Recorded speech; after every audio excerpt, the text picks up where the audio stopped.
Mesdames, Messieurs, bonjour. C'est la 10e séance du Salon financier. Emmanuel Leriel pour la présentation. Nous continuons avec l'analyse des informations financières.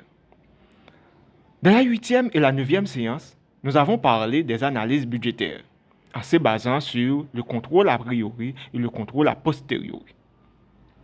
Nous avons dit que le contrôle a priori a pour objectif d'évaluer quelle sera la situation financière de l'entreprise la plus probable. Pour ce faire, on réalise une analyse de sensibilité qui nous conduit à différents tableaux sur base desquels nous avons défini toute une série de ratios. Nous avons étudié le calcul du break-even point, l'analyse de l'équilibre financier, l'analyse des ratios, la gestion de trésorerie et les analyses de sensibilité. Pour le contrôle a posteriori, nous avons dit que ce contrôle est nécessaire car il permet de gérer les écarts financiers par rapport aux prévisions initiales. Ces derniers sont généralement gérés en ajustant les différents chiffres établis initialement. Nous avons étudié l'établissement du tableau de bord et l'identification des écarts budgétaires. Dans la 10e séance, nous allons commencer avec l'analyse des états financiers. Les états financiers, financial statements, sont des documents comptables réalisés à intervalles réguliers par toutes les entreprises. Ces documents sont publiés et destinés à tous ceux qui sont liés financièrement à l'entreprise.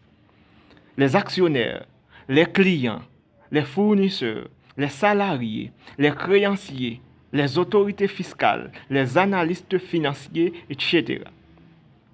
Pour que ces documents soient utiles aux parties prenantes, ils doivent être intelligibles, c'est-à-dire compréhensibles immédiatement par des utilisateurs, fiables, c'est-à-dire exempts d'erreurs ou d'omissions significatives, pertinents, c'est-à-dire accorder aux différents éléments une place en fonction de leur importance, comparables, soit de manière chronologique, soit de manière instantanée. L'objectif est que les formations comptables donnent une image fidèle de l'entreprise en adoptant une démarche exhaustive et prudente et en cherchant la plus grande neutralité possible. Pour garantir la fiabilité des états financiers, une tierce partie indépendante, l'auditeur, s'assure que les états financiers annuels ont été préparés selon les normes comptables en vigueur et en vérifiant la régularité, l'exactitude et la sécurité. Dans l'Union européenne, ces audits sont réalisés par des professionnels certifiés, les commissaires aux comptes. En France, coexistent des normes françaises et des normes internationales. Ces dernières ont été développées pour permettre la comparabilité d'états financiers d'entreprises de différents pays. Le besoin est apparu dans les années 1970 avec le développement des entreprises multinationales et l'essor des investissements internationaux. Ces normes internationales, dites normes IFRS, International Financial Reporting Standard, sont élaborées par International Accounting Standard Board, IASB.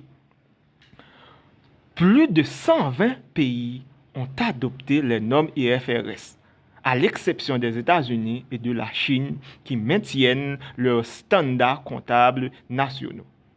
Aux États-Unis, c'est Generally Accepted Accounting Principles, dit US GAAP.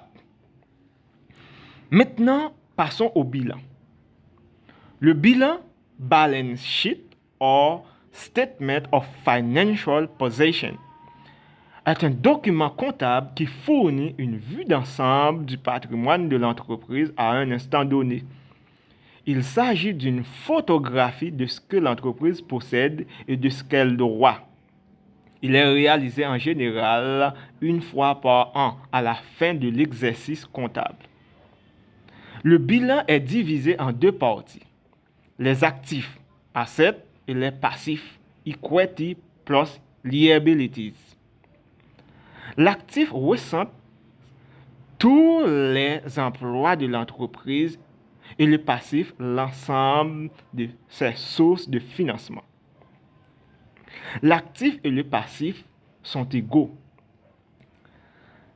Cette égalité est la conséquence du principe comptable de la partie double. Quand l'entreprise achète un bien, elle peut l'inscrire à son actif ou le comptabiliser en charge, auquel cas il vient en réduction du bénéfice.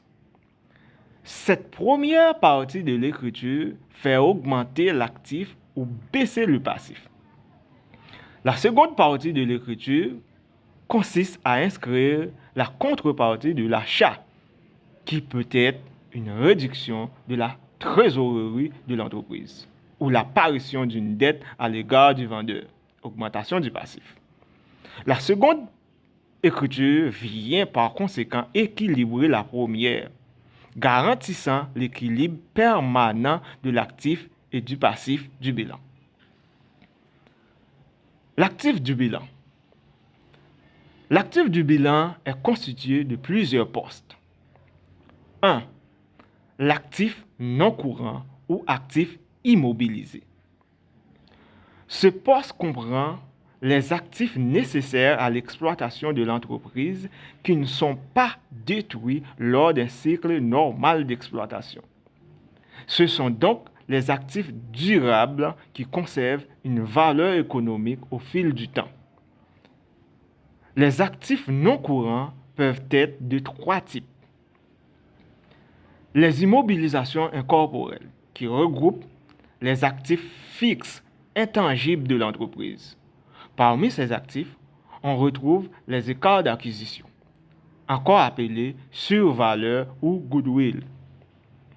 Un écart d'acquisition apparaît lorsqu'une entreprise achète une autre à un prix supérieur à sa valeur d'apport, c'est-à-dire à la valeur à laquelle les actifs achetés entrent dans le bilan de l'entreprise acheteuse. Cette dernière doit donc ajouter à ses actifs incorporels la différence entre le prix payé et la valeur d'apport. Les immobilisations corporelles, qui comprennent les terrains, les matériels de bureau, les usines, les équipements, etc.